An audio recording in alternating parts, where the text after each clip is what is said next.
Çiftler etet bolgulay аэропорт сана берирээк ажыраган жер барбы? Жолдогу тосмо унааны тешип өткөн. Бишкек Манас аэропорту трассасында 22 февралдын таңында жол кырсыгы катталды. Кайгул милициясынын маалыматында Hyundai Sonata унаасынын айдоочусу рулду башкара албай жолдогу тосмону сүзгөн. Натыйжада 4 киши жабыркап, бирөө ооруканага жаткырылды. Моң арасаңар. Мо жерден минип туруп, ондай келип мо темирди сидирип, моң арасаңарчы. Моң ара темир ичинен чыгыптыр, машинаны тешип кирип кеттир. Газга чейин монча өтүп кеттир, газга эч нерсе болбоптур. Индустар экен, немесе клиенттер водитель кыргыз экен. Айлаңыздар, жол өтөт болгула. Карасаңар, мо жерден келип минген экен да машина. Темир ушул туштан башталганбы, ушул туштан башталса, ошол темир ушул капталдан кирип кетти да, ушундай болуп.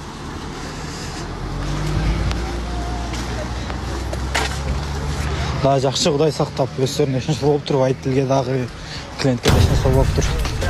01-238. Президент ачыгын эле айтты. Ачыгын эле айтты, дипломатиялык тил менен айтты. Башкача айтканда президент айтты: "Эс ал, тынч жүр." Бул деген сөз эч кандай президент болом деп ойлобо, шайлоого катышам деп ойлобо деген эле кесе айтылган сөз. Бул жагы өзүнчө талкуудагы өзүнчө чоң маселе.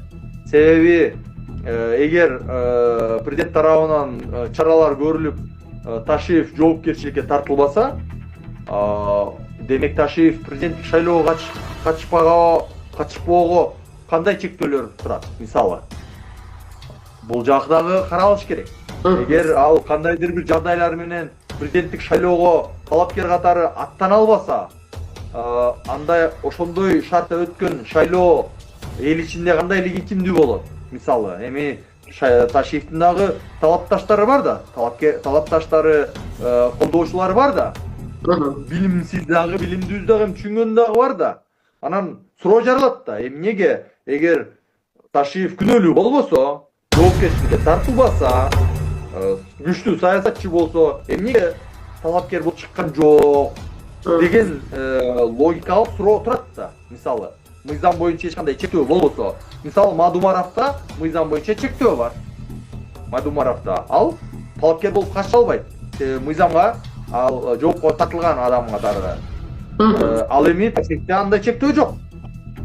Мына ошол шарттардын баардыгын эске алуу менен, эгер шайлоо мыйзам чегинде өтө турган болсо, эгер Ташиев саясатчы катары, акчасы көп адам катары президенттик шайлоого катыша албай калган учурда, коомчулук эл арасында, эл ичинде чоң суроолор пайда болушу толук ыктымал.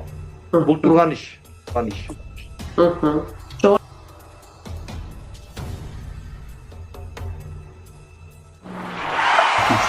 Биз ушу жол кырсыгынан улам ушул состояниега түшүп калды балам. Эч бир ата энени Аллахым бала менен сынабасын.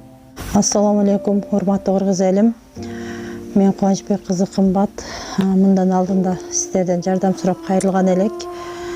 Ушу баламдын акыркы жолку ошо 4-чү операциясына жардам берип кетүүңүздөрдү суранам. Операция Түркия мамлекетинде болгондуктан бизге $45,000 акча каражаты керектелүүдө. Бизде андай акча каражат жок болгондуктан сиздерден жардам сурап кайрылабыз. Көптү көрсө көл болот дейт. Алланын ыраазычылыгы үчүн 5 сом, 10 сом болсо да жардамыңыздарды аябаңыздар. Ушу балам бутуна туруп басып кетсин көптүн катарында. Сиздердин жардамыңыздар менен мына ушунчалык кыймылга келип отурат. Менин балам азыркы учурда башында аппарат менен жашап жатат. Арыңыздардан Аллах таалам ыраазы болсун. Ушу баламдын басып кетүүсүнө себепкер болуңуздар. Аллах таалам ыраазы болсун. Туткан орозоңуздар кабыл болсун. Аллах тааламды сыноосу экен, баарына шүгүр кылабыз. Биз алдамчы, мошенник эмеспиз. Бардык карта өзүмө караштуу, өзүмө таандык. М-банк 3197 кымбат К деп чыгат. Ошол эле номерде деньги бар. Россия өлкөсүнөн котором дегендерге Сбербанк 7807 Кундузай деп чыгат. Алда өзүмдүн сиңдим азыркы учурда Россия өлкөсүндө мигрант болуп жүрөт. 5 сом 10 сом болсо да жардамыңыздарды аябаңыздар, биз үчүн өтө чоң жардам ошол дагы. Баарыңыздардан Аллахым ыраазы болсун.